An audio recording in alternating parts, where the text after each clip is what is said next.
So, ladies and gentlemen, welcome back to Eazy Conversations. Thanks a lot to everyone who listened to the last episode featuring homie Matt and I. Hope you enjoyed listening to us share a bunch of the various books that we've read in the 2025 calendar year. Hopefully, we gave you some good recommendations to get into, and just some talk about goals and stuff for next year. So, yeah, no, it was a lot of fun. So, for episode 173 of Eazy Conversations, I'm extremely excited, of course, to be back in the studio virtually with the homie Matt. So, what's up with the people? What's going on, everybody? Hope you're having a great time right now, enjoying the end of the year, the month of December. It's been a great year for me, Eric. I hope it's been a great year for you too. Very ambitious episode today. I'm kind of loving what we're going to do. Eric, why don't you let everyone know what that's going to be? Very ambitious indeed. So, for this episode, as we are approaching the end of the quarter century in the 21st century, we wanted to commemorate all the great movies that we've had in the last 25 years and kind of identify what our favorite movie for each year from the year 2000 all the way up to 2024 was. The reason we're stopping at 2024 is because obviously 2025 isn't done at the time of recording, and also we don't want to just outright give what our number one movie of 2025 is. As you know, our top 10 will be out in 3 episodes from now, so we're not going to spoil that. Save that piece for that episode. But yeah, so a kind of year, a quarter century in review in terms of movies. Before we get into like all that as a topic in itself, I just want to say this is our last episode of 2025. So big thanks to everyone who's listened this year, supported, submitted responses to the stories on Insta. Any commentary on the pod, I always really appreciate. And I'll just off the top shout out. We had a listener who provided a screenshot of Eazy Conversations podcast, ended up in his top listened podcast of 2025. So, Marty Chevalier, shout out. Appreciated getting that screenshot from you. Appreciate the support. And if anyone else had us in their Spotify Wrapped, you can let us know too, and they'll get a shout out next time. But for now, that honor is reserved for Mart. And but again, thanks a lot to everybody who listens, supports. I really appreciate it. And it's been a hell of a year, 2025. Great year. Thanks a lot, everybody. Yeah, well, that's great. Thank you, Matt. Thanks for that, and for everybody who listened this year. It's been a great year on the podcast, Eric. We were very consistent, had some great topics and guests, and really fun episodes this year. So that's awesome. Agreed. So now that the housekeeping notes are in order, we can go all the way back to 2000. Matt, I can kick us off to share what my first movie to discuss will be.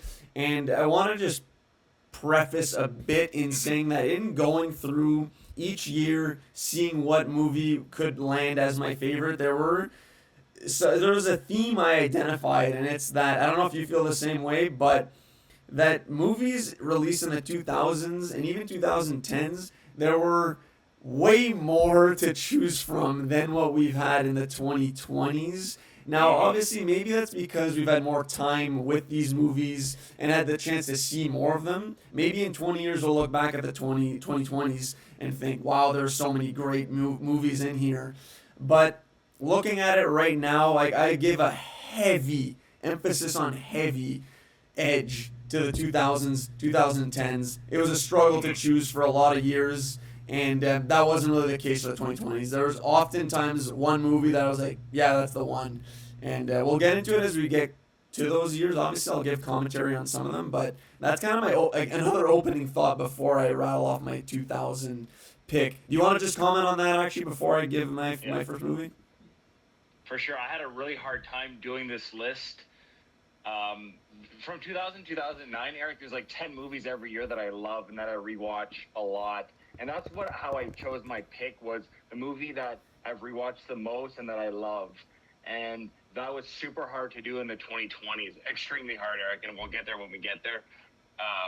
But equally hard to pick one that I love out of the 10 movies from like 2001, 2002. Those years were the hardest for me. 2000 to 2009 was super hard. I had a really fun time though, like researching though, because finding lists on the internet of every release was kind of tough. I wanted to look at every single thing. But no, it was really fun to make. It was really fun to make, Eric, and I can't wait to hear your picks. They're going to be completely different than mine. We might have a couple overlap, but can't wait to hear what you got for 2000.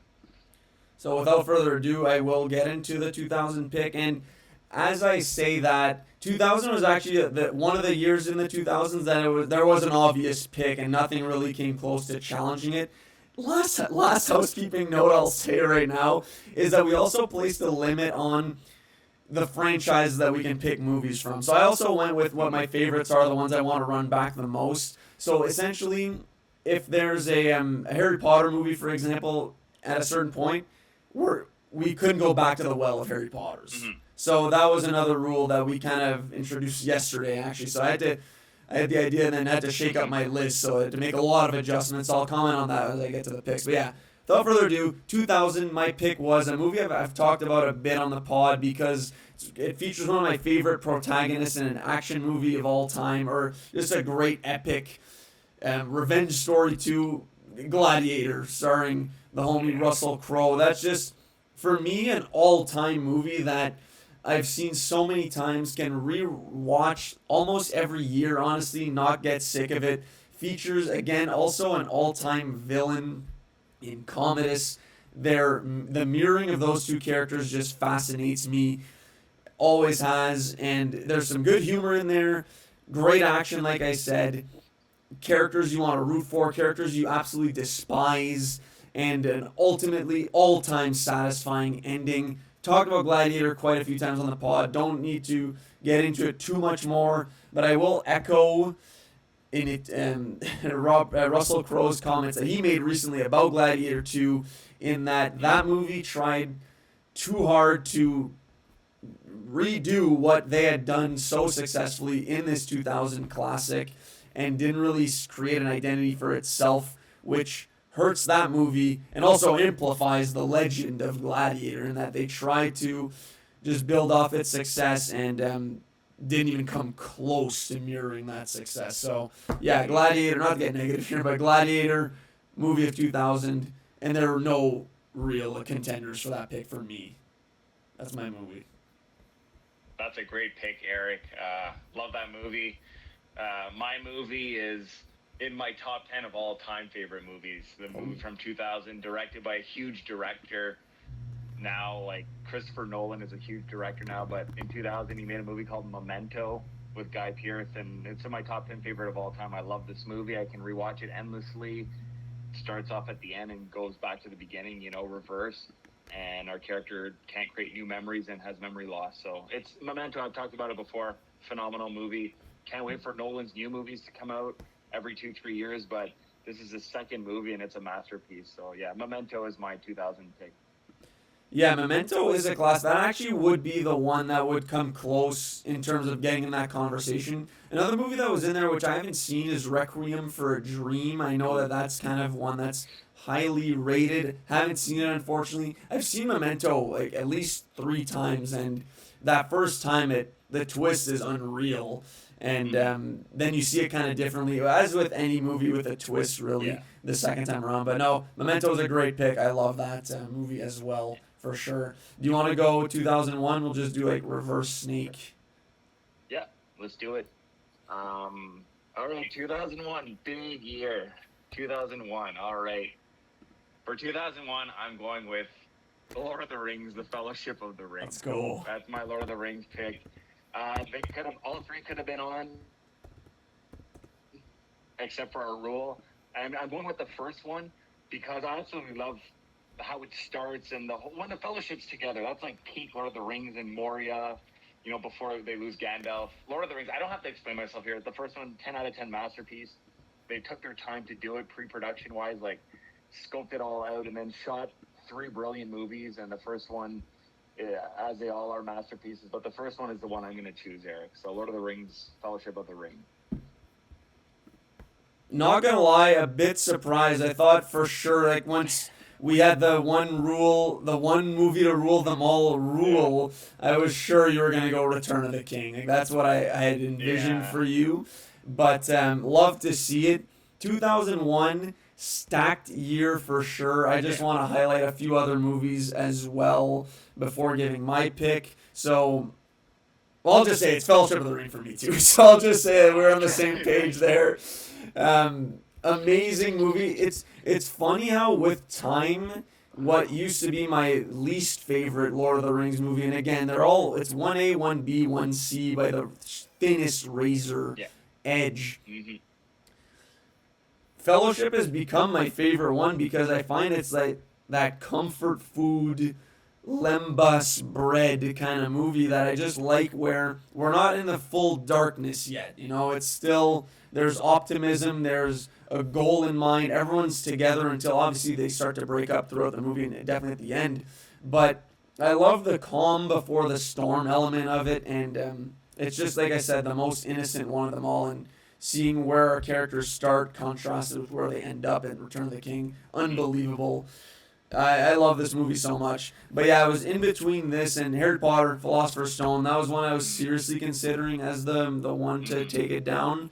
But there's also Shrek, Monsters Inc. Like those two are Yeah. classic movies, definitely in the animated realm, but also like just stand up as movies that adults can enjoy as well. So those were really the main ones that I was considering in there. So For sure. Yeah. 2002. Sorry, go ahead, Matt. No, I was just gonna. No, you said it all, Eric. Go ahead. 2002. Um, 1 second here. So, just an FYI for the viewers on YouTube, I'm just working on some kinks to get the visual graphic to appear correctly.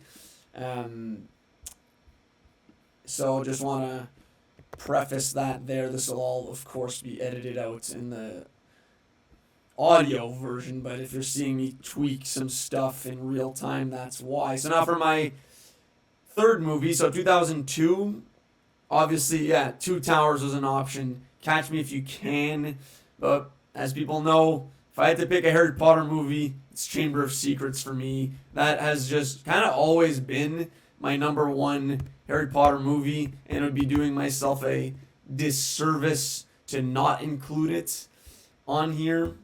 I just love, again, it's before things got really dark in the Harry Potter world. There's I was I bought stock early in Dobby. Always just been a fan. The Basilisk. It's kind of like, I would describe this movie as a murder mystery almost. It's the murder mystery edition of Harry Potter. A lot of scary stuff in here too. Like, I'm surprised that as a kid I wasn't terrified of this movie, to be honest, because the the basilisk talking is creepy, and against all odds, I wasn't steered clear from it, basically. So yeah, Chamber of Secrets is my pick. Always been a fan, even though like it's somehow the longest one is the second movie. I find it goes by really quickly, and you won't catch me saying a bad thing about it. So yeah, Chamber of Secrets is my pick for 2002. That's an excellent pick, Eric. I know you love this movie, and it is. I've definitely been frightened watching this when I was younger. It's a great book too. I was thinking of Lord of the Rings too, then Harry Potter, but there is a movie in 2002 that I've watched the most out of any other movie from '02, and it's a foreign film, not my last one on my list, but from 2002, there's a Chinese movie called Hero that I absolutely adore. I think it's a masterpiece. It's got starring all these Asian superstars: Jet Li, Donnie Yen, Tony Leung, Maggie Cheung. They're huge stars at the time. This movie's told through an unreliable narrator, and there's the martial arts. It's a martial arts period piece, epic, really good movie. Hero, Google it up, people. It's great. So that's my 2002 pick. Is it better than Lord of the Rings 2? No, but I was limited by that constriction. But I've seen this countless times, like more times than Harry Potter, and I love it. Okay. So that's 2002. Did you want to comment before I go into my '03? My comment would be that on the graph I've included on YouTube, I don't know if I put the correct Hero movie, but hopefully a listener or viewer can tell me that that's the right poster I've put up there. Yeah, I mean, never heard of this movie. I don't think I've heard you mention this movie before, but I like a nice little curveball there.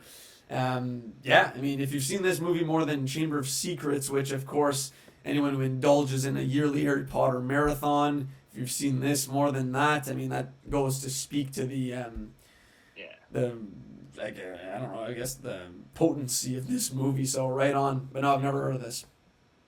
Okay, good. Little curveball. I love it. Yeah, I like definitely have different picks than. Anyways, okay, 2003. That's another huge year. Penciled in was Lord of the Rings 3, but I had to remove it. But the reason why I chose Lord of the Rings 1 is because my runners-up for, like, my '03 second choice is a foundational, like, classic, quotable, one of my all-time favorite movies. So my 2003 pick is Pirates of the Caribbean, The Curse of the let's Black go. Pearl. Let's go. I was just thinking about it. Like, I'm gonna watch the movie and watch that film till the day I die. It's endlessly quotable, great acting, memorable. I don't have to talk this movie up. Everybody knows it. So yeah, '03 I have Pirates of the Caribbean. Phenomenal movie. So I was actually like I wrote down me too. It was Return of the King was my initial pick, and then I had in brackets Pirates of the Caribbean was my next up. And until almost this morning, I had it there as my movie as well. The reason I'm not putting it as mine is because there is a movie on here in 2003 that I, as a lot of people out there do, watch every year and is one of my favorite Christmas movies. I cannot ignore Elf here, people. I mean, this might. I mean, it's favorite movie. I think Elf for me is all time. You're talking about quotable and quote that thing inside out. I have to stop myself when Andy and I are watching it together to annoy her, really. But this movie is amazing. It's peak Will Ferrell performance, really, where it can unite people who aren't a fan of his movies at all. Where there are a lot of people who don't really like his movies, he think he's too much. But here, he tapped into that childlike wonder of Christmas that all of us can relate to. One of the classic Christmas movies of all time. Don't need to go on more than that. Do want to highlight, though, for 2003, other movies I enjoy a lot. School of Rock, Cheaper by the Dozen, Finding Nemo, all classics. But yeah, Pirates of the Caribbean, unbelievable movie. I did a marathon of all the Pirates last year. So, like, the first one's the best one by far, but 2 and 3, a lot of entertainment value in there. Would recommend doing a soft marathon, of course. Would steer clear from 4 and 5. But yeah, great pick, Matt. Love to see the Curse of the Black Pearl on there. Hilarious movie, too. I think there's a lot of humor for adults in there, too. Good stuff. So that's a great pick, Eric. Elf is a great pick, by the way. Like, thank you. 2003 had masterpiece after masterpiece, so good pick. Agreed. Now for 2004, I'm gonna go with another movie in the same vein as Elf in the sense that it's more geared towards a younger audience, but also there's a lot in there for adults. And it's one of my favorite Pixar movies of all time. I've told the story already that I went to see this movie in theaters with your parents, Matt. Again, I forget if you and Isabel were there or not, but it's Incredibles for me, coming in at the number 1 spot for 2004. Listeners know I'm an OG Syndrome guy, but maturing is realizing that Syndrome sucks. Mr. Parr is the man. Elastic Girl is a legend. Dash and Violet, all-time characters as well. And yeah, it's just amazing visuals and action too. Great themes, a darker look too at superheroes and their reintegration to society, the struggles of what's right versus wrong, wanting to do more with your natural abilities that are given to you. All of that. There's just so much gold in Incredibles. I could not leave it off my list. That's my 2004 pick, and I didn't note any other movies for that year, so it was pretty much undisputed on my end. That's a great pick, Eric. Honestly, it was close to being my pick, but it is not. Okay, '04 has a movie that I don't really talk about at all, and it's one of my favorites, and it's a movie that impacts me really emotionally when I watch it, and maybe that's why I don't bring it up a lot. And on a definitely deeper level than The Incredibles, which is a flawless movie. But the movie I'm talking about is actually a Jim Carrey movie, where it's very dramatic too. It's called Eternal Sunshine of the Spotless Mind. It's got Kate Winslet, Mark Ruffalo, Tom Wilkinson, Elijah Wood, Kirsten Dunst. It definitely has a sci-fi twist to it, but it's a drama. It's a very intense drama about relationships. And it has a little smart twist, and it's very original, and it has not dark humor, it's got like black comedy in it, where it's funny, but not like laugh out loud.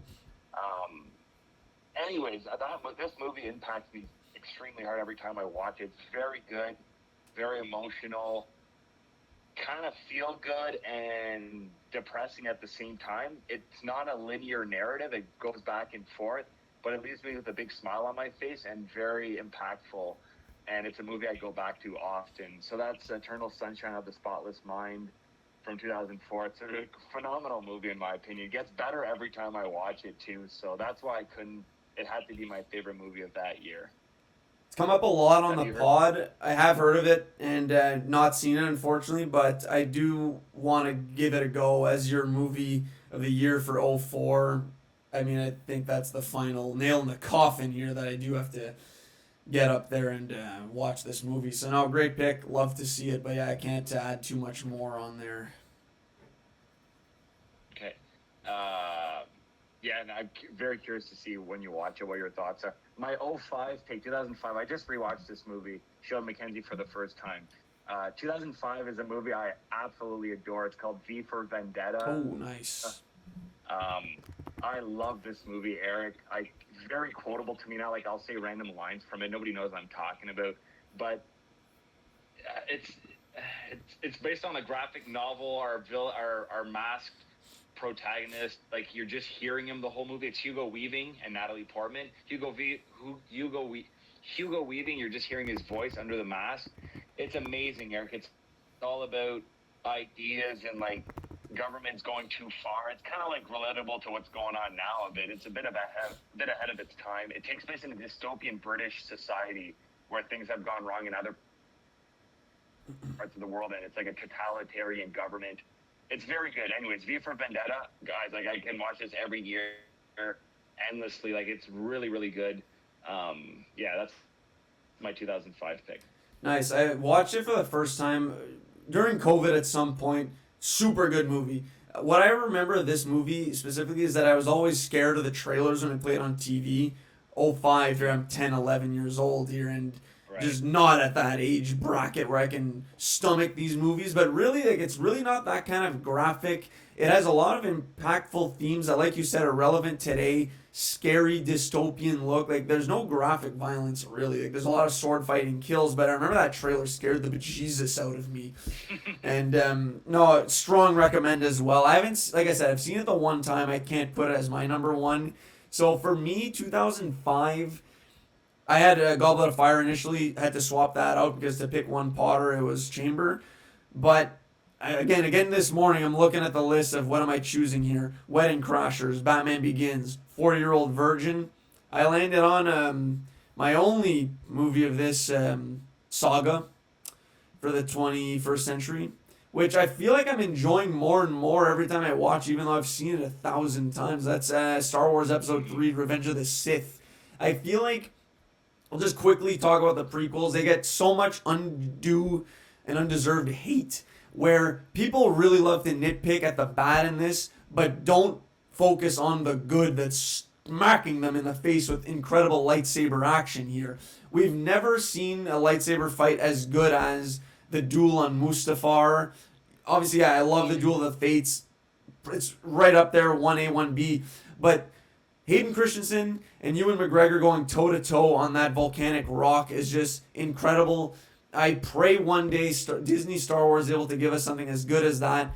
But even the cheesy lines of dialogue, I use a GIF from this movie minimum once a week in conversation with somebody. If I need a quick laugh in my team's chat, throw a Palpatine GIF, I'm guaranteed 4 or 5 reactions, 6, 7, 8, maybe even, who knows.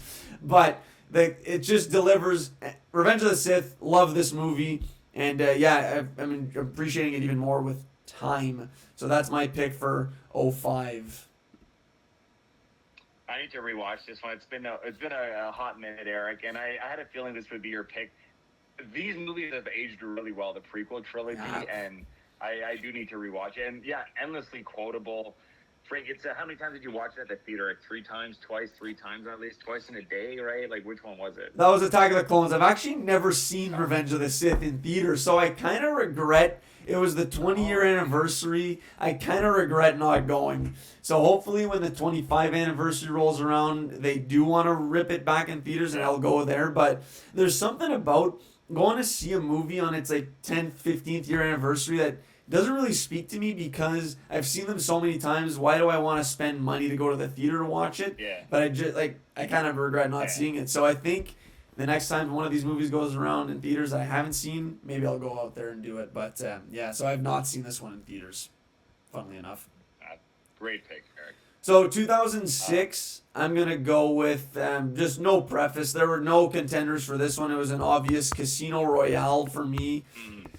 The intro to Daniel Craig's James Bond, I think is best one, to be honest. Like, it's obviously always between this one and Skyfall, but I'm a Casino guy. One of the reasons being that you just don't really see many poker-centric movies, and Le Chiffre is such a cool villain to act opposite of Daniel Craig's Bond.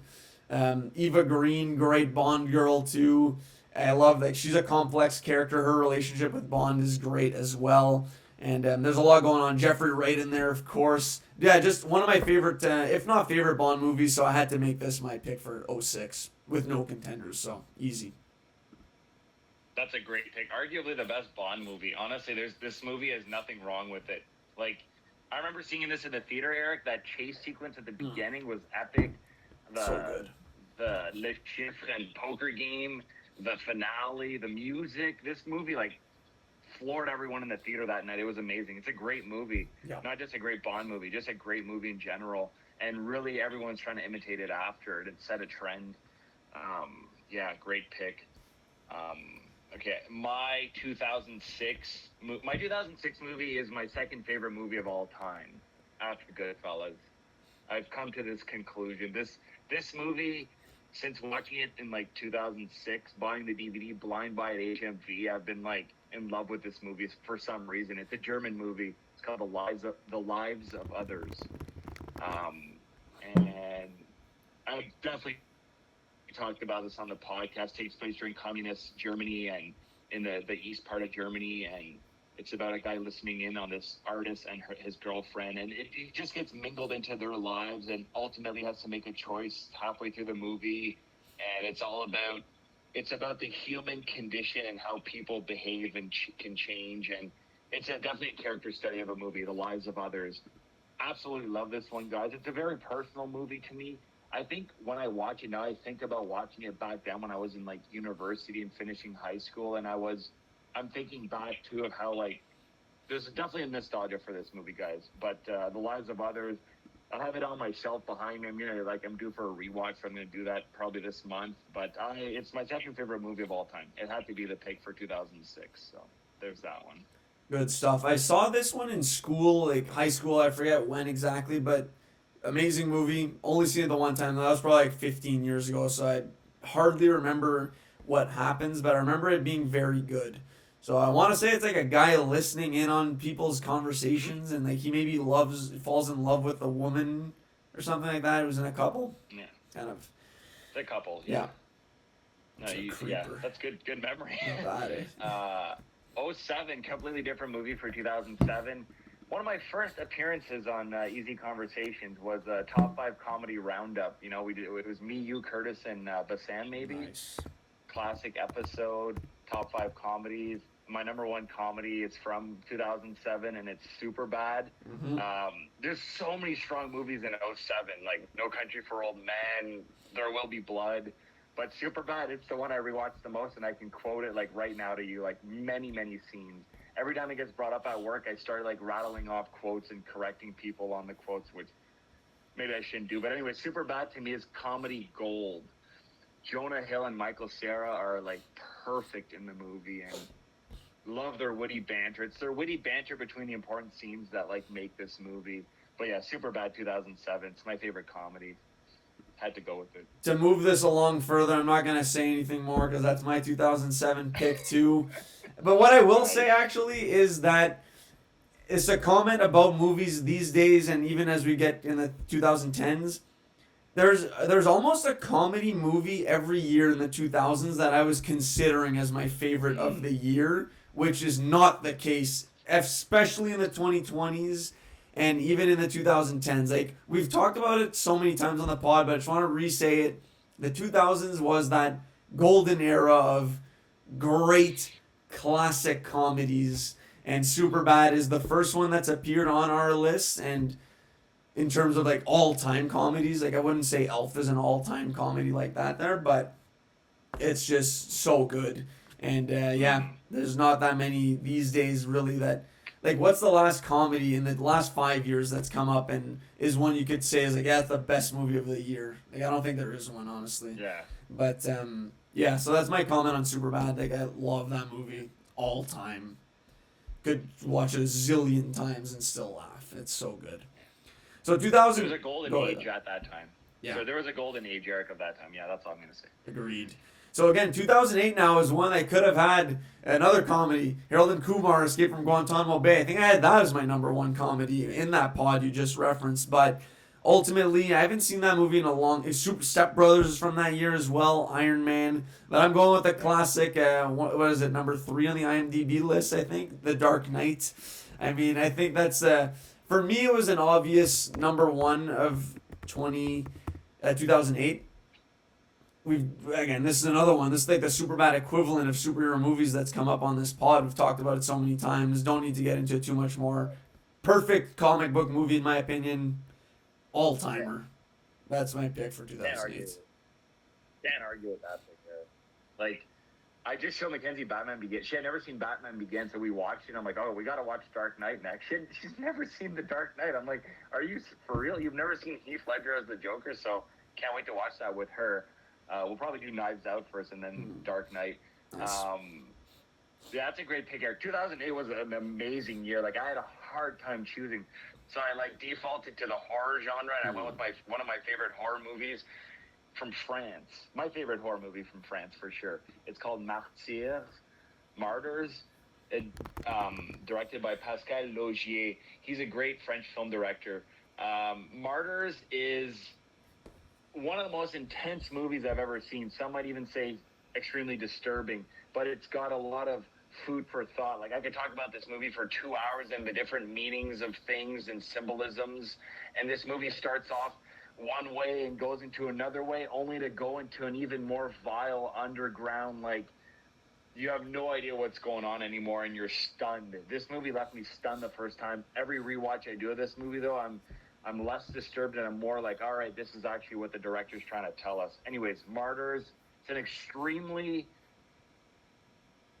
like, thought-provoking French horror movie that's also very graphic, I will say, but it's amazing. That's my 2008 pick. It was very hard to choose a movie, like, so I went with a horror movie that I love. So, Martyrs from 2008. I haven't seen it, but will be something to look into. 2009. Oh, yeah, I totally forgot it was. Sorry. And after that great input on my end, it's a stumper. Because I'm writing your picks down too, and I forgot to write Dark Knight, so that's how I forgot. Okay, 2009. That one was an also great year, but I went with a movie that I loved since going to the theater to see it, and I've rewatched it many times. It's a Tarantino movie. It's Inglourious Basterds. Great movie. Super, like, the more I rewatch it, I notice different things, and it gave us Christoph Waltz, where now he's like a staple in our TV and movies right now, and Daniel Bruhl's great in it, Mélanie Laurent, Diane Kruger. It's a great movie.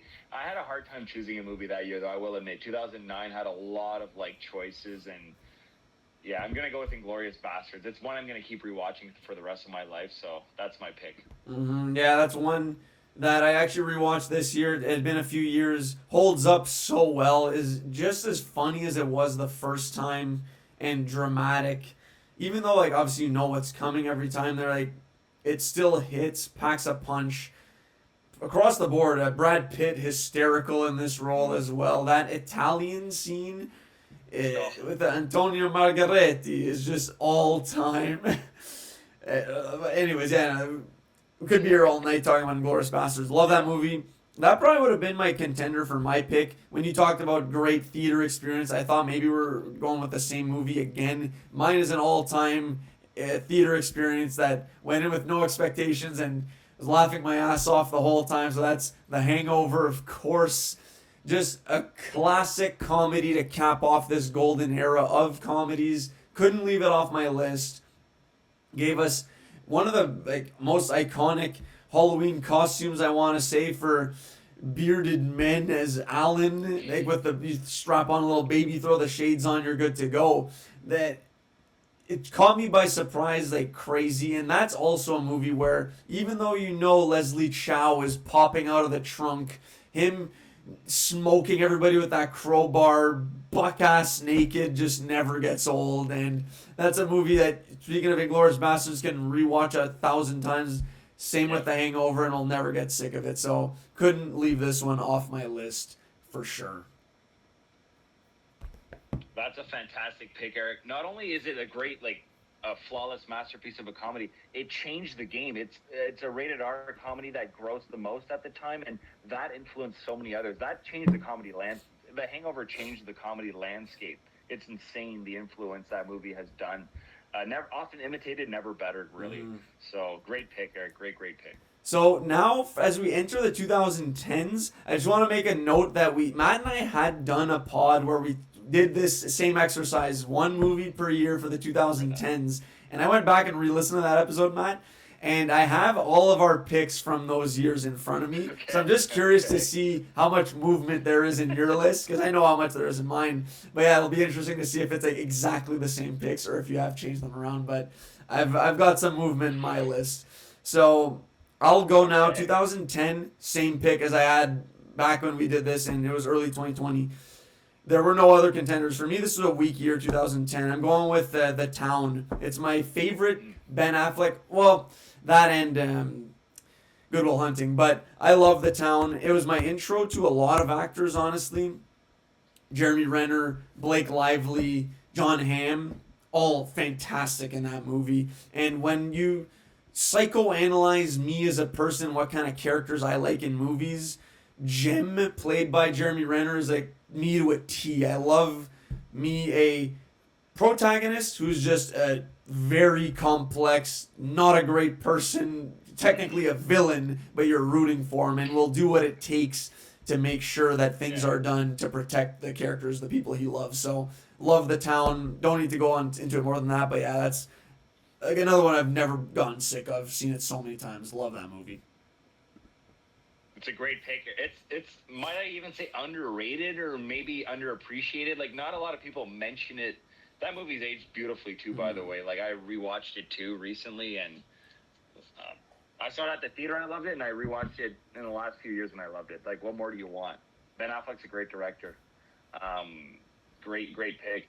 I don't even know what I picked for when we did that episode, Eric. I just went with I did it for the first time again. 2010, I have a Korean movie that I love, and I've definitely talked about this on the podcast, but the movie from 2010 is I Saw the Devil, cat and mouse game between cop and serial killer, kind of a catch and release thing going on where eventually the serial killer gets fed up and he starts turning the tables on the cop because the cop's wife was murdered by the serial killer and he wants revenge. It's a revenge movie. It's a psychological thriller horror movie. It's amazing. I Saw the Devil. Doesn't get much better than that, honestly. I rewatch it a lot. It's really, really good, and it's thought-provoking. So yeah, I saw the Devil from 2010. And this was your pick for 2010 when we did the episode last time. So we're both no change so far, but we'll see how it goes as we get into the future years. So I still haven't seen it. You've mentioned this on the pod. I think 5 times I still haven't seen it. So that's on me. I got to get into it now. I got to check this movie out. As soon as you said Korean film, I knew that's what it was. But love it. 2011, what do you got for us, Matt? 2011, I feel like I didn't say this on the last time, but 2011, once I saw this movie at the theater with my dad, I was floored by the soundtrack, the stoic acting by Ryan Gosling. 2011 is Drive, the movie I'm picking. The Nicholas Winding Refn's movie. It's Carey Mulligan, Oscar Isaac, among others. I love the style over substance in this movie. This movie is a very simple story, but the style is amazing. I love it. I listen to still some of the soundtrack songs to this day on my playlists, and love Ryan Gosling's like stoic acting, and then I love Albert Brooks and Ron Perlman as the two bad guys. Even Bryan Cranston as the car mechanic, amazing. Like I said, it's all style. I love it, Eric. I watch Drive constantly. Actually, I'm due for a rewatch now. It's been a while. But to me, it's all about the music, the style, the mood you're feeling, the emotions set with facial expressions and not words. So, yeah, that's Drive 2011. So this was the pick in 2011 as well when we did the episode. As soon as you said I saw this movie and I was floored by the style, I'm like, oh, I know this is it.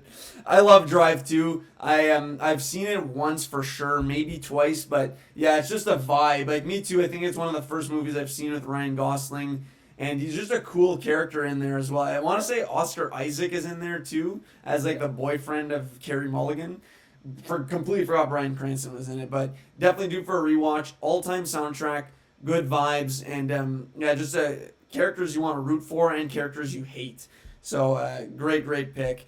Mine, I'll say now that I did have the same movie as I had in 2011, but I had to change it because I couldn't have another movie of this franchise. So I had at the time X-Men First Class, which honestly is my favorite movie of this year, but I've pivoted and am changing because of our one franchise rule to what I think is the best movie in this franchise that has spawned, what are we at now, 10 movies? With our favorite world-saving race car drivers, Dominic Toretto and co. in Fast 5. The franchise that was altered by the gargantuan entry of Dwayne "The Rock" Johnson as Luke Hobbs. Almost called him Walter Hobbs, but yeah. So all-time movie like this reinvented the franchise completely. We talked about this in our Fast and Furious episode we did with our cousin Sarah. That's an all-time episode of Easy Conversation, so check that one out. Yeah. A lot of fun. If you're a Fast and Furious fan, you've seen Fast 5, you should check out our pod. I'll leave it at that. But yeah, Fast 5, I think best Fast and Furious movie, or it's the 7th one, I want to say. It's been so long, but Furious 7, yeah. Classic movie. I did not expect that pick, Eric. It's a welcome pick, honestly. It totally, people forget how amazing that movie was, and literally changed that franchise and influenced a lot of others.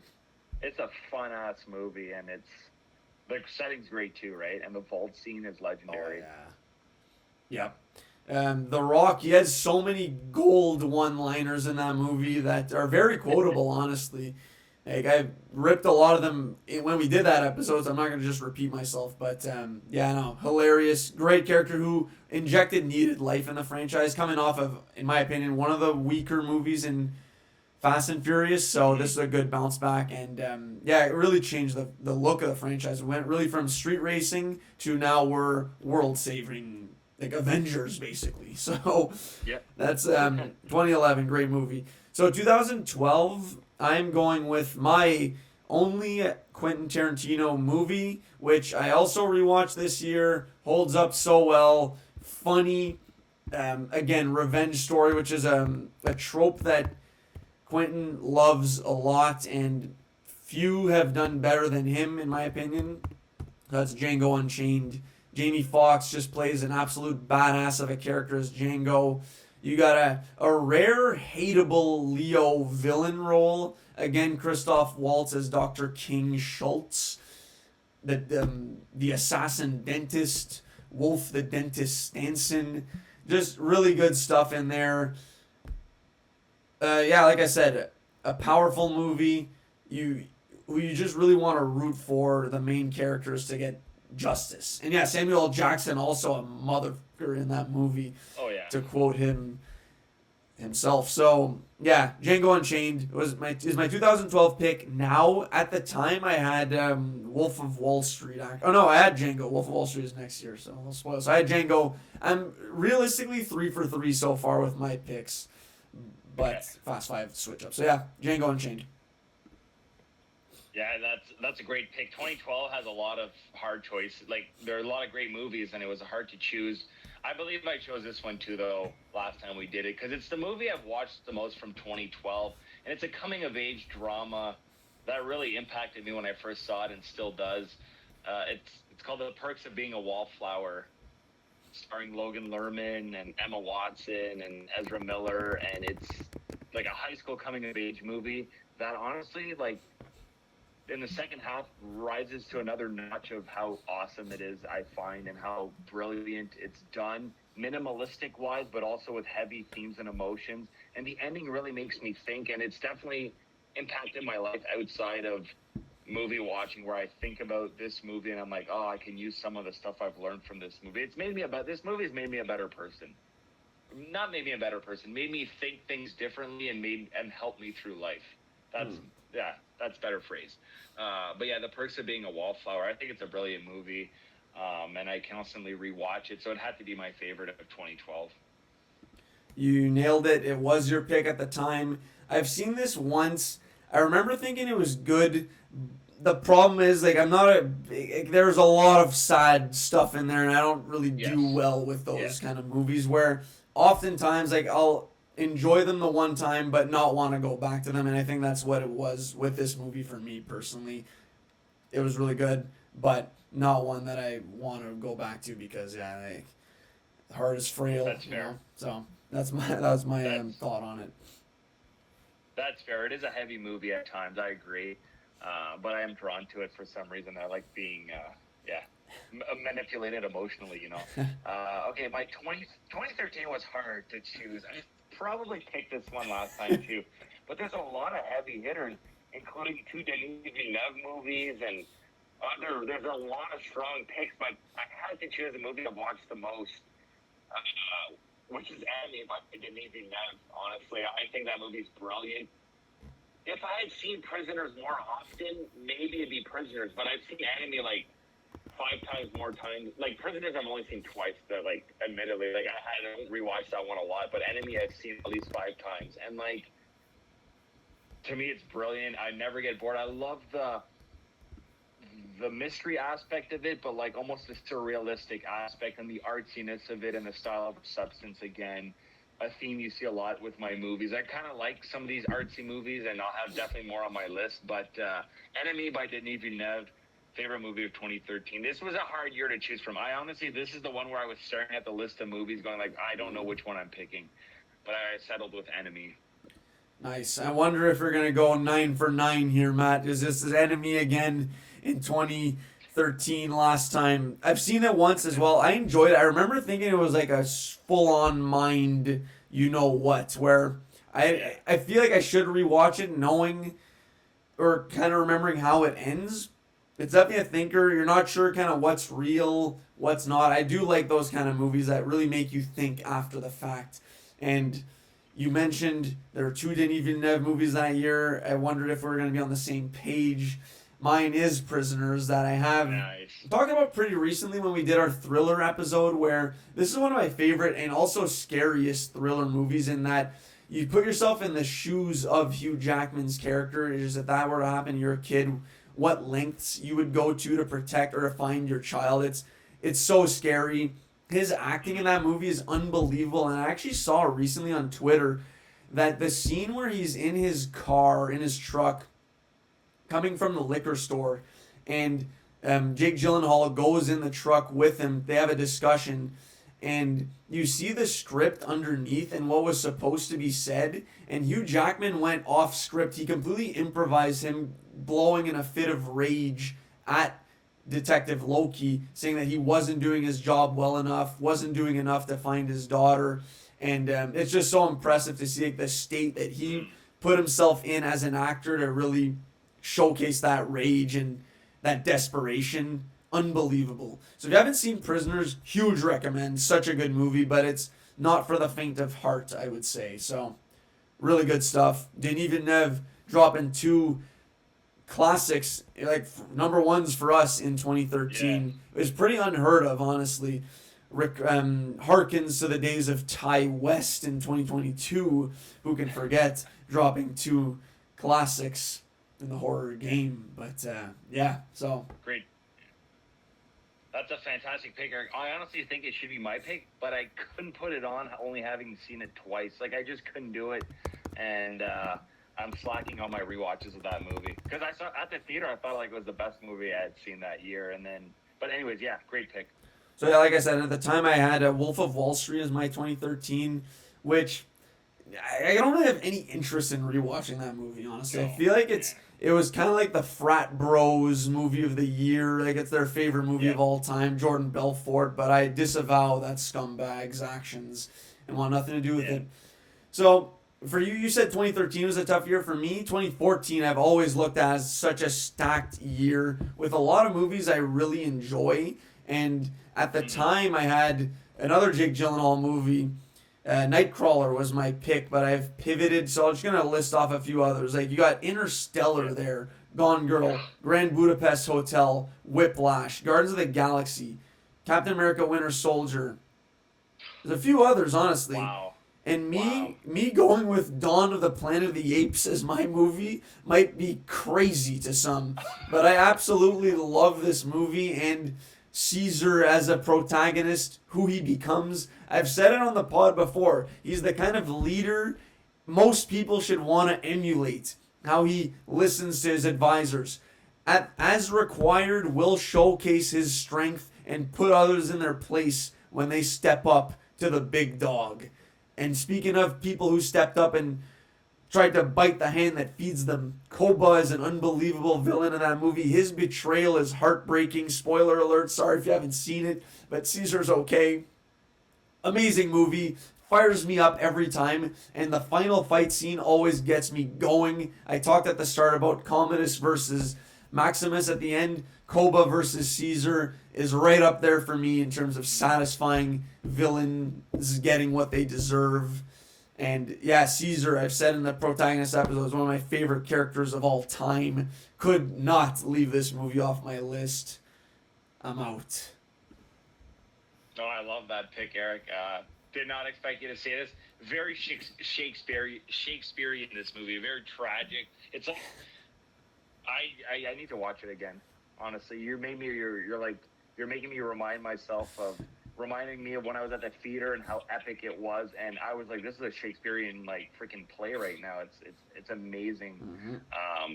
Did not expect this for you for 2014. You listed off definitely my pick, and I probably picked it last time too. Whiplash is my favorite movie of 2014. Rewatching it like last year, I think, or this year with Mackenzie, it just reiterated how much I loved it and how Miles Teller and J.K. Simmons are perfect in this movie. This movie it's not a big complex story. It's about how far will you go to achieve like perfection, and do you want to be immortalized or live long and be forgotten, or would you rather be young and remembered forever? Everybody knows Whiplash. I'm not going to elaborate. It's a 10 out of 10 for me. Masterpiece. I love Whiplash. I think it gets better every time I watch it, if that's even possible. So, yeah, Whiplash is 2014 for me. So good. And honestly, the ending is kind of open to interpretation, where at the time, okay, mild spoiler, skip maybe 30 seconds, but at the time I thought that Miles kind of won in the end, Miles Teller. But I think it's pretty clear that he loses because he plays into J.K. Simmons' hand at the end. He gives him exactly what he wanted and becomes like someone like his father looking at him as like, I don't even recognize this person here, as he's going to another level with his drumming. It's kind of a sad ending, honestly. So it's such a good movie. That's one I'd rewatch every few years. But another dark movie though. It can be intense and not for everybody. But I love Whiplash. So good. Very. So 2015. Did I have, oh, sorry. did Yes. I have that for No. I did. No, you didn't actually. So your pick in 2014 was Wild, actually, with Reese Witherspoon, I believe, which is another amazing movie. I hadn't seen it at the time. I've seen it since. So good. I need to rewatch that. Yeah, but it popped up, but then Whiplash like over. It had to be Whiplash this time. But yeah, Wild. Oh my God. Yeah. Yeah, that is a great movie, but Whiplash is better in my opinion. 2014, what a year. 2015. Go ahead. Yeah, what a year. 2015. This was very hard too, so I defaulted to the genre I like the most, the horror genre. So 2015, my favorite movie is The Witch by Robert Eggers. Nice. Honestly, the amount of times I've seen this movie, and it's one of my favorite horror movies, I had to include it. Was it a cop out because I couldn't pick something else and I couldn't decide? Maybe, but The Witch is one of the best horror movies ever made. Definitely The Witch top 10 best horror movies to come out in the last 25 years. No question. Robert Eggers is in an upward trajectory right now. He's killing it right now with his like artsy period piece horror movies. He definitely has his own little genre thing going on there. But The Witch, I know you watched it recently. Anya Taylor-Joy, her first starring role. It's a great movie, atmospheric. Honestly, every time I rewatch it, Eric, I notice different things, and it's definitely not as slow paced as the first time I watched it because it is a slow burn type of movie. But yeah, The Witch from 2015 is my pick.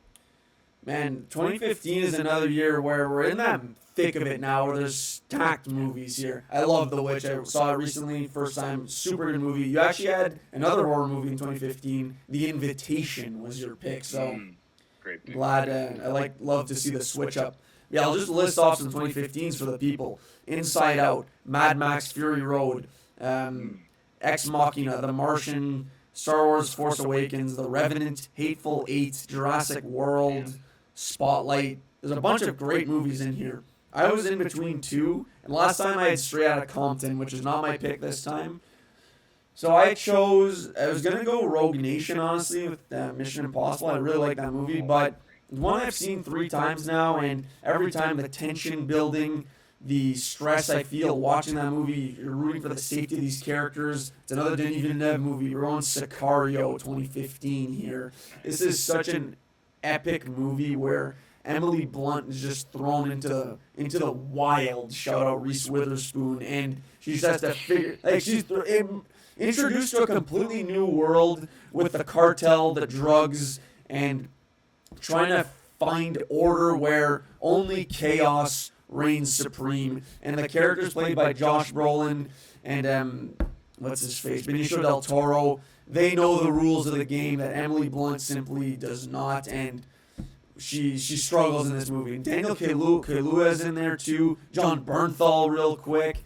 All-star cast, great quotes, tension, and an epic third act that just cannot be ignored. Again, love this movie. Strong recommend if you haven't seen it. What a great pick, Eric. And you're reminding me to rewatch this because I do remember, it's been too long for me to remember specific things, but like I remember the dining room table scene at the end with Benicio del Toro and like the tension building. And I don't watch this movie enough. Great pick. I'm glad you have that on there. Honestly, I didn't even think about that movie. So good. So 2016, there are not that many movies that I really want to rattle off here that were contenders. It was a pretty clear movie for me that I don't really know if I've talked about much on the pod, but if you haven't seen it, definitely recommend it. Didn't win an Oscar. I think Moonlight took it from it, but I'm going with La La Land here. All-time Emma Stone, Ryan Gosling again showing up on the list. The music in here, I'm not a huge musical guy, but this is one of the musicals in the last 10 plus years that I really remember really enjoying and listening to the soundtrack as well. City of Stars, all-time tune. The movie looks fantastic as well, and it's such a tragic love story in there that I'm honestly due for a rewatch. It's been so long, but remember being really moved by this movie and couldn't ignore it for 2016. So that's my pick, La La Land. Wow, great. 26, great pick, Eric. 2016 was super hard for me, honestly. And that was one of the contenders. Honestly, I love Moonlight. I love La La Land. There's a horror movie called Train to Busan that I love as well. Like, to me, they're all 10 out of 10s. Like, they're really great movies. But honestly, I didn't go with any one of those three. Oh. I went with my heart on this and my gut instinct of what am I going to rewatch the most and what have I been rewatching the most from 2016. and it's my Star Wars pick. It's Rogue One. Oh, I'm let's gonna go. go with Let's I'm go. changing it up here. This is a last, like I made this choice today to switch it up Nice. because I have to be faithful to my heart. And what am I throwing on out of those 4 movies I mentioned? I'm throwing on Rogue One because I have such a blast watching this movie. This is also my pick representing all of my love for Star Wars. I love Star Wars, and this is one of the best movies that's come out for Star Wars. So I'm picking it. La La Land's a great movie. Moonlight I love too, but I'm going with my heart here, my love of Star Wars, and with one of the best Star Wars entries. So Rogue One for 2016. I don't think I chose that the last time, did I? No, you did not. And you had Arrival, actually, so... Didn't you as well? Didn't you even have... Just a lot of love on here from us here. So Arrival for you, and I had Civil War, actually. So Captain America Civil War as my pick. Another great pick. Yeah. I thought that's what you were going to say, honestly. When you said I'm going with my heart, I thought you were going Civil War. But no, Rogue One, great pick. I've seen Rogue One way more times than Civil War. So, yeah, honestly, that like 2010s, the middle of the 2010s were like flawless. Oh, yeah. You know, the pre-COVID, anyways, 2017, yeah, it's my turn. Yep. It's still my turn, right? Yeah. 2017 was hard too. I went with the same movie as last time. I'm pretty sure I said this last time. It's Timothy Chalamet's, you know, the drama Call Me by Your Name, directed by Luca Guadagnino, who's made other great movies. But Call Me by Your Name, to me, I have seen it 3-4 times now. I love it. I think it's even though it's not the genre I gravitate towards, I think this movie looks so beautiful and so well acted, and the dialogue, like the script to me is perfect. It's a longer movie. It's like over 2 hours, but it always goes by super fast. And by the end, I'm like, holy shit, it's over. I wanted to watch it, like more of it. And yeah, that's why I had to pick Call Me by Your Name. Great movie. You see the brilliance of Timothy Chalamet, and I mean, I can't wait to watch him this year in Marty Supreme. I heard it's one of his best performances. He was great last year as Bob Dylan. I mean, he's a great actor, and Call Me by Your Name is a great movie in my opinion. And it looks beautiful, the setting, the music. So, yeah, I had to go with that again. Nice. As you know, that was your pick at the time. Haven't seen it. One that I will have to get to as a Timothy Chalamet completist. I've just become a massive fan of his work in the last few years. And was his biggest, I want to say his big breakout role. So that's one to check out for sure. I've only heard good things. So we'll have to get to it, but I have not seen it at the time. Now, I'm also going to rerun the same pick that I had in 2017 that I had initially changed up. But then I was looking at it right now. I'm like, I don't know. Like, there has to be something else this year that I like more than this. So I had Wind River initially, which I've seen twice. I rewatched this year. Amazing movie. But it just didn't feel like the right pick to make. So I'm like, what else was released in 2017? Sure enough, it's what I liked at the time. It's Jordan Peele's directorial debut, Get Out.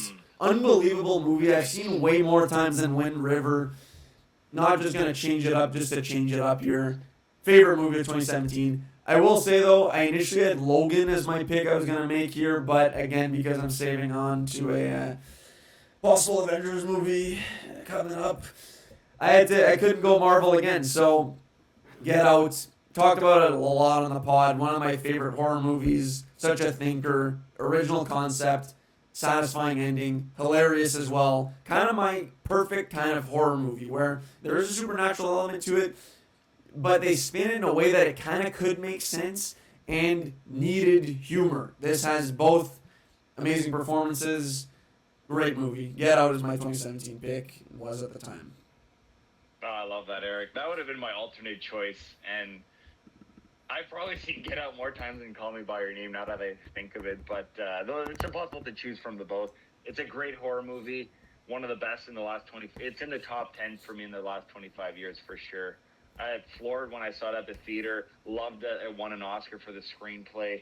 Rewatched it with, I showed Mackenzie because she doesn't like horror movies, but I showed her Get Out. She appreciated it. She's like, yeah, this is a great movie.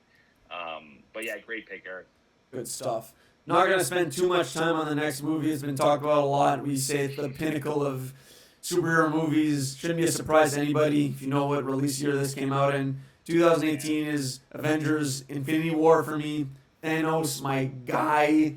I ranked him as one of my favorite villains of all time in our villain episode. He is clearly one of my favorite characters of all time. One of the most quotable, iconic villains. When we talk about great villains of our time, honestly, Thanos comes up with the Darth Vaders, the Voldemorts, the Jokers, whoever else, the Night King. He's up there in that conversation always, and it's crazy that it's just off the heels of this movie, and then in Endgame a little less for sure, but this is the movie that made him break out as that iconic villain, and it's his movie. Still remember seeing it in theaters, being blown away. That's all I can say. Yeah, one of the best theaters experiences of my life.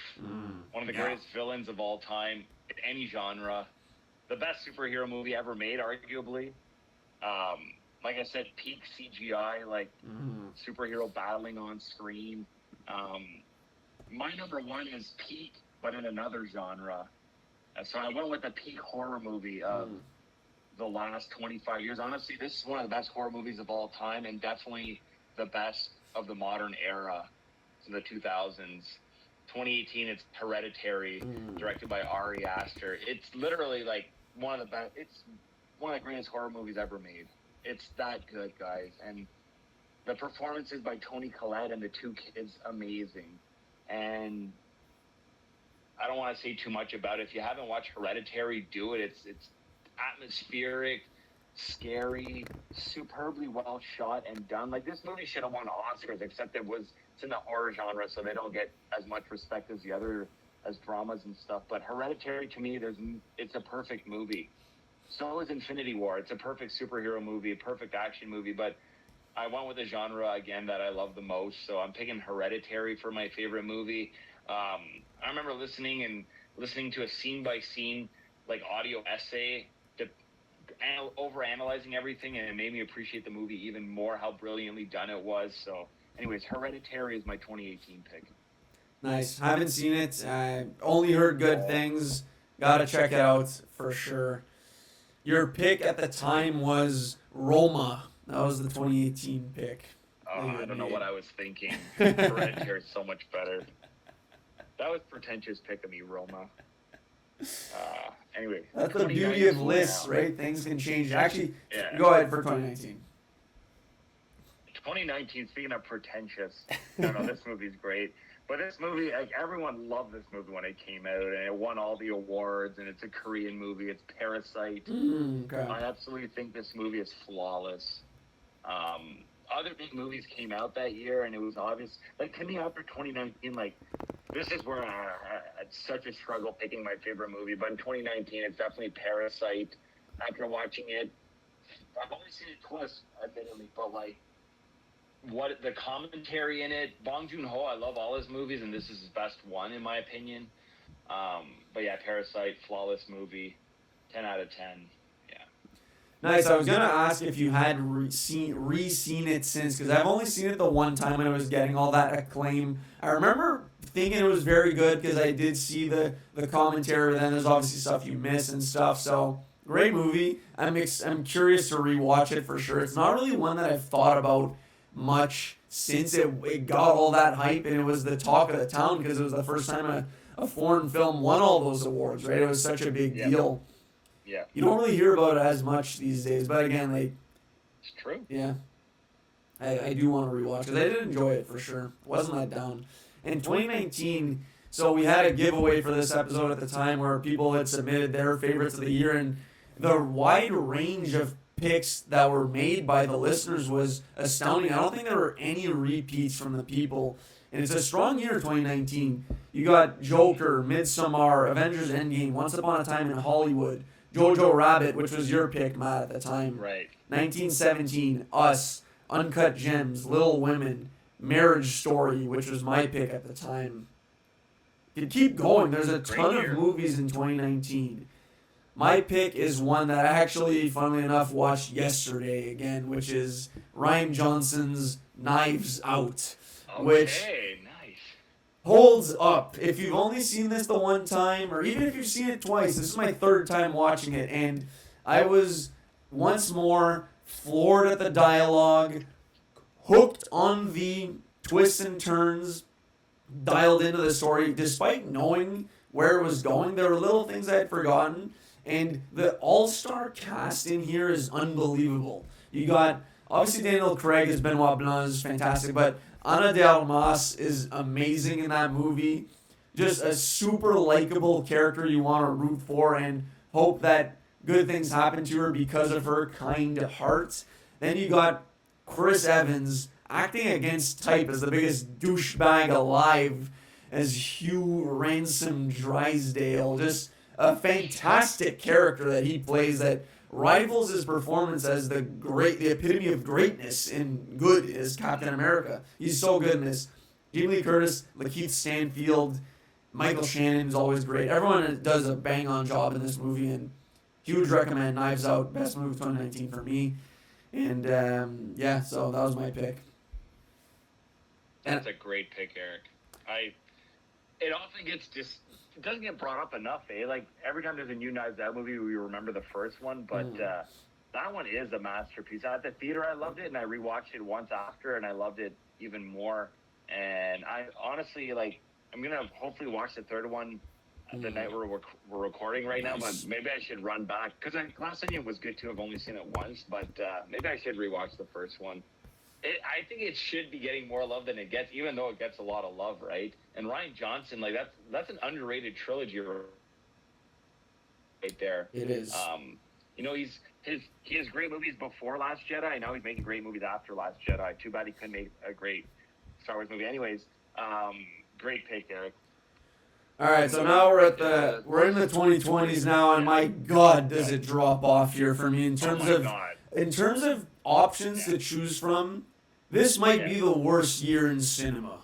2020. I agree. There was obviously factors outside of everyone's control involved here where the world was shaken by COVID. There's no denying it.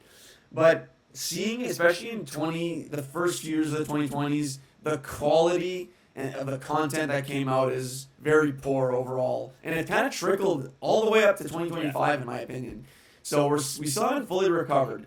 Because my pick for 2020, this is a joke that this is my number one movie of the year. It's a comedy, actually. Funnily enough, it's a comedy called Palm Springs, starring Andy Samberg and Kristen Milioti. Great movie. Honestly, it's a really good take on the Groundhog Day, repeating the same day over and over again with minor changes happening throughout the day. Very enjoyable movie. Has no business being a top movie of a year, though. This is a supporting kind of movie. Like, no joke, my other movie I had in parentheses here is a movie in which Seth Rogen plays two characters called American Pickle. That's how bad the quality of movies for me to choose from was in this year. I'm looking at the movies that came out. There's Soul, which was a Pixar movie starring Jamie Foxx. Tenet, the overly complex Christopher Nolan product that came out. Nomadland, which I hated. I think Another Round. I remember that, yeah. Another Round is a movie people talk about as being good. I haven't seen it though, but yeah, rough year for movies. I don't know what you have, Matt, but that's my pick. Palm Springs. Which I've seen twice and I've loved, actually. Yeah, it's good. That could have been my favorite, honestly. I went with a movie I've seen once. I haven't seen Another Round, by the way, the Oz Nicholson movie. Okay, so I went with a movie that I've seen once, and I loved the main actor's performance in the movie. So I'm like, you know what? I've only seen this movie once, but I loved Anthony Hopkins in this movie so much that I'm going to go with it. It's a movie called The Father. But honestly, I don't really have a good answer for 2020 because I've only ever seen Palm Springs, the movie I've seen the most, which is twice. The other ones I've only seen once. Not a huge fan of Nomadland either. I couldn't say it's like super memorable or anything.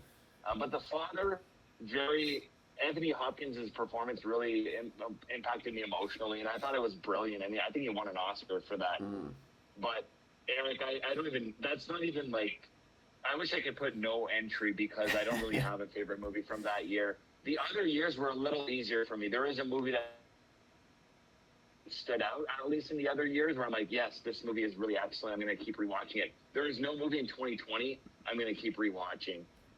over and over again throughout my life. So rough year, but that was the state of the world, right, Eric? Yeah. So I look at your pick, though. I think it's a funny movie. I love Andy Samberg's hilarious, and actress from The Penguin, what's her name? Kristen Milioti. Kristen Milioti. Yeah, she's great too in it. J.K. Simmons is in it. He's good. He's good. A good setting. The wedding setting's a brilliant idea for the groundhog effect, right? So yeah. So it's my turn now. I'm gonna go 21. Hard, but honestly, I've seen this movie twice, and I love it. And it's Denis Villeneuve's Dune. Oh, nice. Part 1. I think it's a brilliant movie. Denis Villeneuve, man, has been making great movies since the 2000s, right? And I've seen Dune twice now, and after watching it the second time, I was like, oh my god, it's even better. And I can't wait to watch Dune Part 2 again.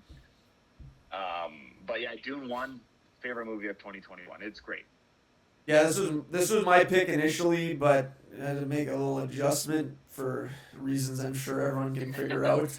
Yeah. But yeah, no, this is my movie for sure as well. And now picking a movie after this was very hard. I had to scroll down a decent amount, but I ended up landing on one that I've seen once and really enjoyed. I've mentioned it on the pod a few times. It's I think it won Best Picture, Coda.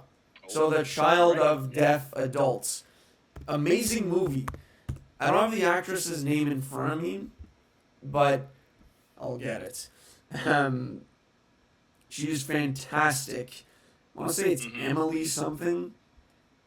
Really good movie that will move you. Like, this is an emotional movie, and like I said, typically not my bread and butter, but thankfully there's a ton of humor in here, and it really offsets the heavy themes, the struggles that she has navigating basically two lives, in that she can speak, but her parents cannot, so she has to kind of translate for them ASL, and they have their struggles. She helps them. She's like a 16-year-old girl here, taking on so much and trying to she's trying to be a singer professionally, essentially. So it's such an interesting world that she is in, her character, and just very, very emotional. Got to me. Would recommend if you haven't seen it. I think it's an Apple TV original. Their best movie, bar none, that they've put out. Strong recommend if you haven't seen it. This is a very good movie. Honestly, kind of rivals Dune in terms of how good it is.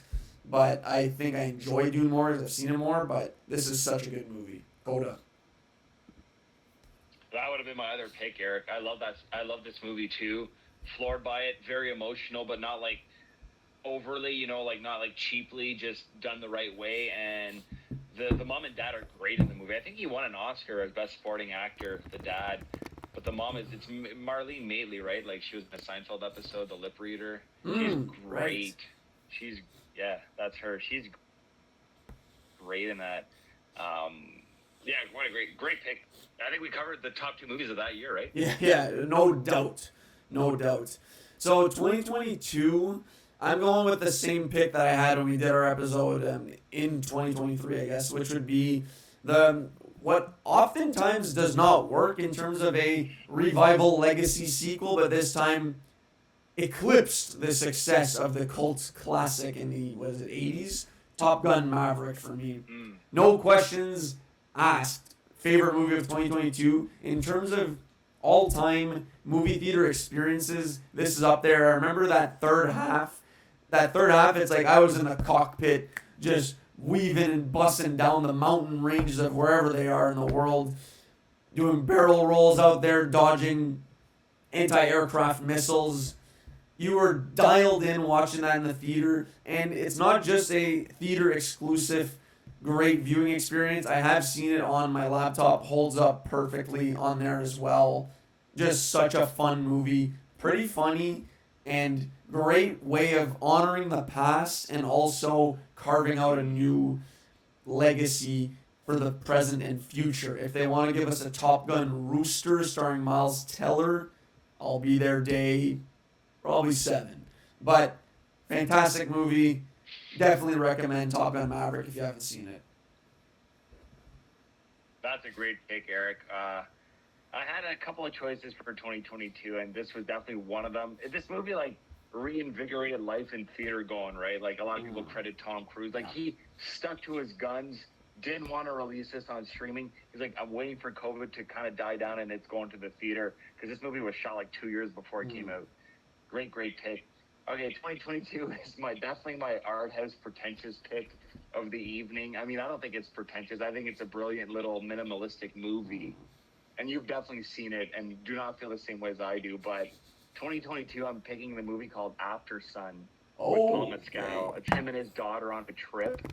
And it's the daughter's recollection of this movie, of this trip. And you think on the surface this movie is about the daughter, but it's really about Paul Mescal, what he's going through, and it's a very movie on mental health and but doesn't beat you over the head with any themes in this movie. You have to figure it all for yourself. And after watching it the first time, I had to read a lot about the movie. Then I rewatched it and caught more stuff of what was happening.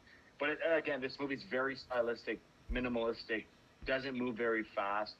But to me, there's a quality to it that even rewatching it, I was like, all right, I'm going to rewatch this a third time and a fourth time. It didn't get boring. It was very compelling to me.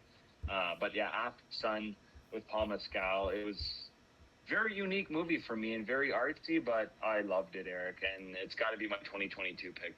Okay, so wasn't expecting this, and you had said Banshees of Inisherin when we did this last time for 22. I thought that's what you were going with again when you said minimalistic, but yeah, After Sun, I want to say maybe we had similar takes on it in that the first time you were kind of surprised, maybe slightly underwhelmed at seeing it and wasn't what you were expecting, but upon further reading, you appreciated it more, and then saw it again, which I have not done, and then appreciated it more. So I feel like that's kind of where I'm at with it, where I need to reframe my understanding of what happened and then watch it again through that different lens. And then maybe we're talking in 5 years, it's my favorite movie of 2022. Who knows? But I do remember being very confused, disappointed, ultimately not getting it. And then I see every single person on film Twitter praising this movie. So I'm like, did I miss something? Clearly I did. But I love to hear that this is a movie that makes you work for it. You got to take it out on 6, 7 dates and then reaping the benefits. So it's really a thinker and a powerful movie. So love to hear that. Good pick. Yeah. No, that's very well said, Eric. 2023. Definitely, it's changed. It's definitely changed. Nice. It's not the Holdovers. I think I had the Holdovers. yeah, that's what it was. But after rewatching this movie, I was like, all right, I can't argue. There's nothing wrong with this movie. It's flawless. And I started with Nolan with Memento, and I'm continuing with Nolan almost on my last pick, and it's Oppenheimer. Yeah. I can't argue how brilliant this movie is. The way the 3 different timelines and the juxtaposition of the Robert Downey, the senator, I forget his name, but Robert Downey Jr.'s character and Oppenheimer and the 2 timelines, that was brilliant. A stroke of brilliance by Christopher Nolan, showing the story that way, not going from start to finish, but intercutting stuff. That was brilliant. The whole story, the making, the importance of the story, the epicness of it, brilliant. Everyone's seen Oppenheimer. I'm not going to dwell on it. I know you like it too, Eric. But yeah, I changed it up because Oppenheimer really, truly is a masterpiece and deserved all the awards it got. Nice. Yeah, I was wondering if Holdovers would hold on to the top spot again.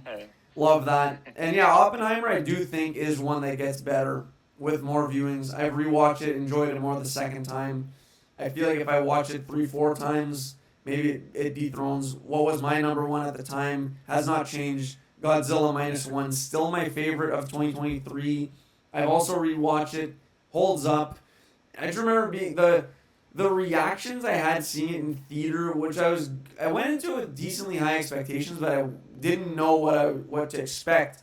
And like I said before, that first atomic breath, the big atomic breath scene blew me away in the theaters, which I can't say Oppenheimer has that, even the scene when the bomb goes off. And it's not really about the action with this movie, with Oppenheimer, I mean, but it didn't have that wow impact for me.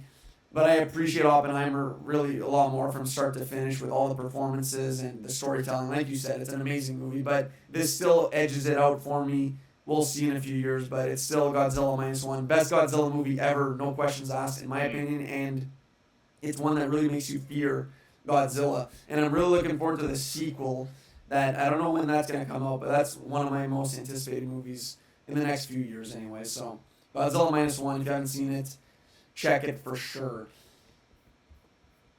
I hadn't seen it when we did that episode, but I have seen it since, and it's brilliant. It's just a brilliant movie that happens to have Godzilla in it. You know, it's a well done. All the scenes without Godzilla are super good too, and then the Godzilla scenes are even better. So it's a phenomenal movie. Great pick, Eric.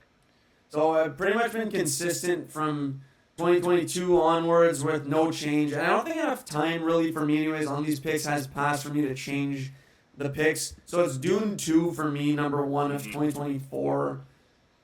I've rewatched only Wild Robot again. I loved it as much the second time. I've seen Dune 2 4 times. I love the movie so much. I think Timothée Chalamet, superstar performance, got robbed at the Oscars for a nom in here, honestly.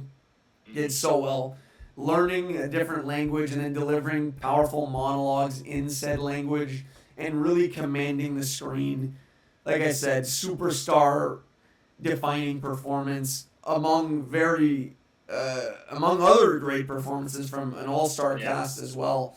So Dune 2, amazing movie, my favorite of 2024, and very much so looking forward to Dune Messiah out next year, my most anticipated movie of 2026.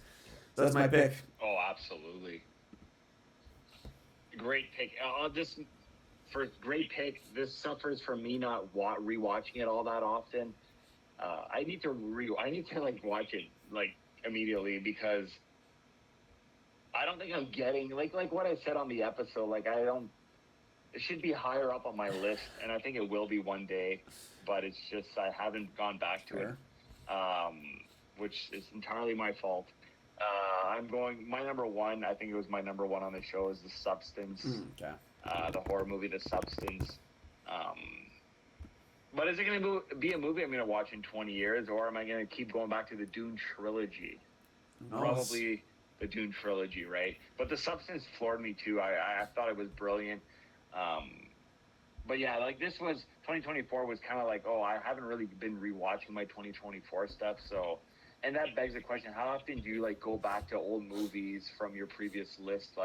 You pose that question for the hip hop albums, and how often do we do that for movies, right? So there's so much right now I'm focused all on 2025, so it's hard to okay, I'm gonna squeeze in Dune Part 2, but maybe in January, definitely before Dune Messiah. There's so many. 2026. I don't know if you've seen the lineup for that year, but it looks epic.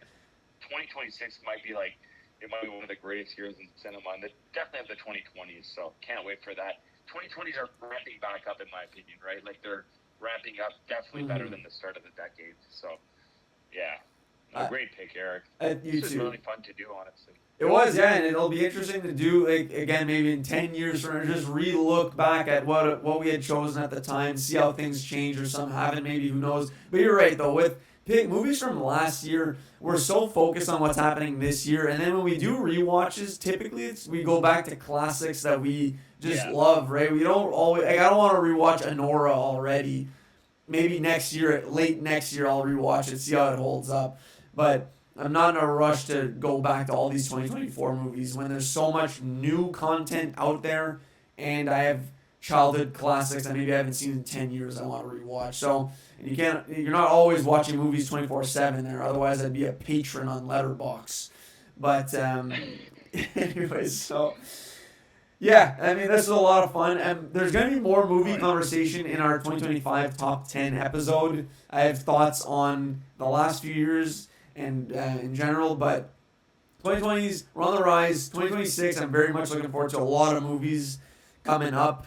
And there's good stuff every year, but I think we can clearly see how the 2000s and 2010s had a bigger pool of fish to choose from, right? Oh, absolutely. So we had Pike. Maybe the rise of streaming impacted that. I don't know. There's a lot of talk to that.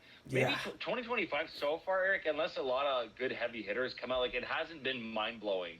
Just my opinion. 2025, not mind-blowing so far. But we still have a solid month Yeah, 2 of weeks. maybe the Oscar movies and stuff, right? So, yeah. No, like, you agree with me? Like, 2025, like, nothing, like, groundbreaking? Or... We're 2 weeks out from the end of the year. I don't have a clear-cut number one movie. That's a problem. Yeah. There's, Yeah, me too. At this time, I'm looking forward to Marty Supreme and Avatar, Fire and Ash. Like, those are my 2 movies I'm kind of looking forward to seeing. And maybe there'll be a few Oscar movies in there, too, that I hope I get to see before we do our episode. But it's very slim pickings for me for what... Yeah. Like, I could choose a movie right now, but it's not like a slam dunk like it was for a few years in a row, I would say. So. No, I agree with that. I'm curious when we do the episode what it looks like, what the pool looks like, because like Naked Gun might be on my top 10, and that's a problem again. That's good. All right, so we've been going for a long time. We're not going to recap all of our picks there. You hopefully have been following along well enough, but I do want to highlight some listener submissions who gave in picks for various years. So, one second. First one was from Andy. She submitted La La Land as well. Big fan of 2016 classic.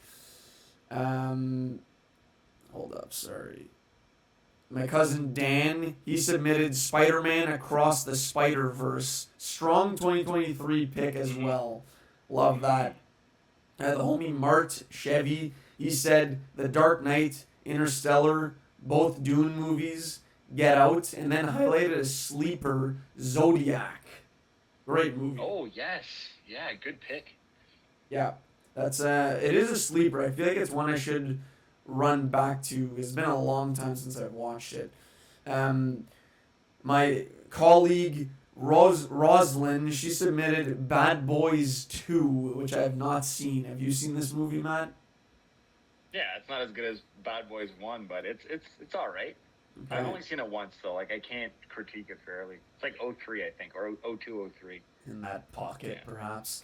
Yeah. The next ones were from the homie Nick Seguin. He said The Departed, Tenet, Inglourious Bastards, Wolf of Wall Street, The Revenant, and then Manchester by the Sea, Sneaky Good, he said. I haven't seen that. That is sneaky good and sneaky extremely sad and never want to watch it again. Yeah, so, there you go. So the person being that wild. Is a good pick, though. But even more intense. Yeah, all right, perfect. Right up my alley. But no, thanks, Nick. And then the last ones were from my mom. She submitted The Usual Suspects, of course, not the movie. So The Lord of the Rings, The Harry Potters, Slumdog Millionaire, $1 Million Baby. Yeah, those are the movies. Slumdog Millionaire, $1 Million Baby. I haven't seen either of those, honestly. I've never seen $1 Million Baby or Slumdog, as I just said. Those are both great picks, both the best picture winners of 04 and 08. No, those are good picks. There we go. Yeah. So yeah, those are our listener submissions. Thank you, everybody, for making picks. Always love when you do so. Yeah, anything you want to recommend or final notes, Matt, on the topic, and anything to recommend afterwards? Yeah, I'm not. We're not gonna do a long segment here. I just recommend Stranger Things. Oh yeah. The last season, part 1. I don't know if you watched the 4 episodes, Eric, but I loved it, and I wanted to dive into the next 4, but I gotta wait till Christmas. It's gonna be my gift. Okay, let's talk about Stranger Things 5 Volume 1 right now. Yeah. Spoiler alert if you haven't seen it, so just maybe skip. I think this is it for recommendations. So I was a big fan. It got a lot of hate online. People just love to hate on stuff. I love the first 4 episodes.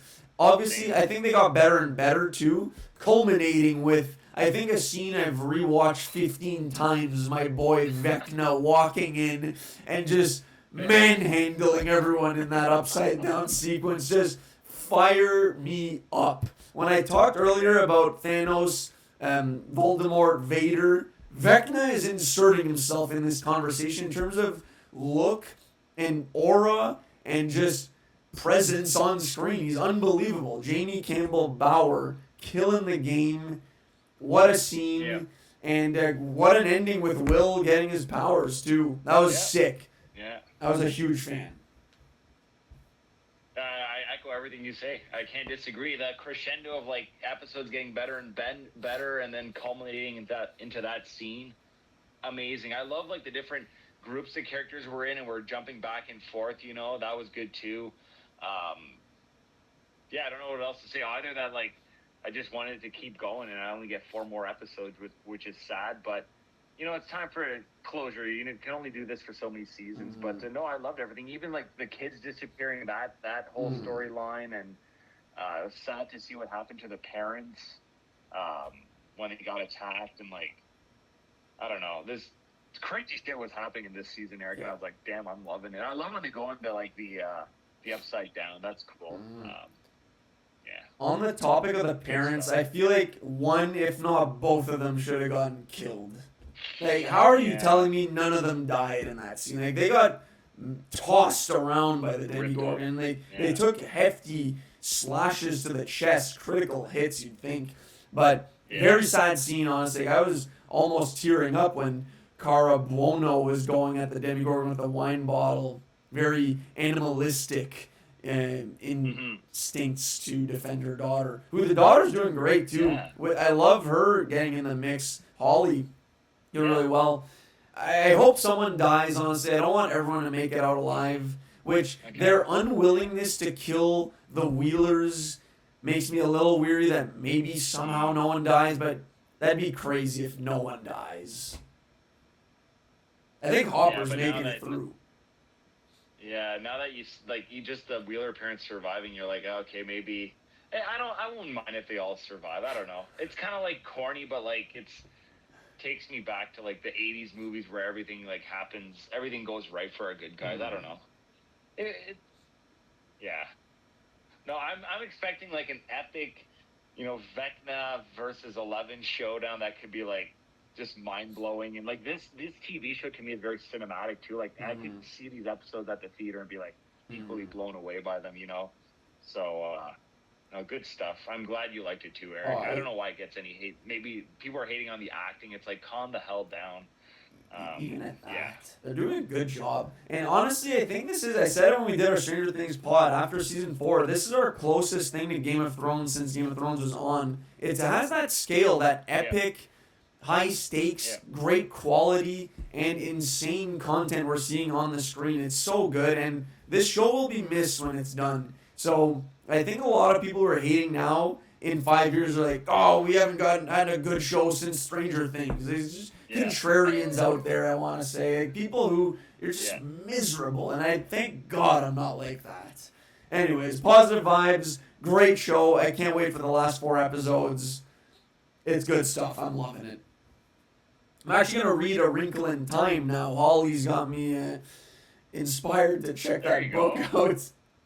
I was curious too. I haven't even watched the movie, but no, like that's what good shows do. You know, they like the stuff they talk about. You're interested in, but yeah, no, I don't want to. We've definitely been going on long enough. I don't want to recommend anything else. Just to thank every listener for listening to this episode. I hope you like this marathon of an episode and us talking movies and going through every year. It was definitely fun, Eric. Yeah. Going through the different periods and stuff. But thank you everybody for listening, and whoever submitted. To all of you who submitted a movie, thank you so much. And yeah, enjoy the last month of the year and Christmas. Merry Christmas, everyone. Yeah, well said, Matt. Yeah, Merry Christmas, everybody. Happy New Year. Thanks a lot for the support to everything we do. I really appreciate it. Keep it coming in 2026. We're going to keep it coming in terms of content every 2 weeks. Keep listening, supporting. Appreciate and love you all. And yeah, peace.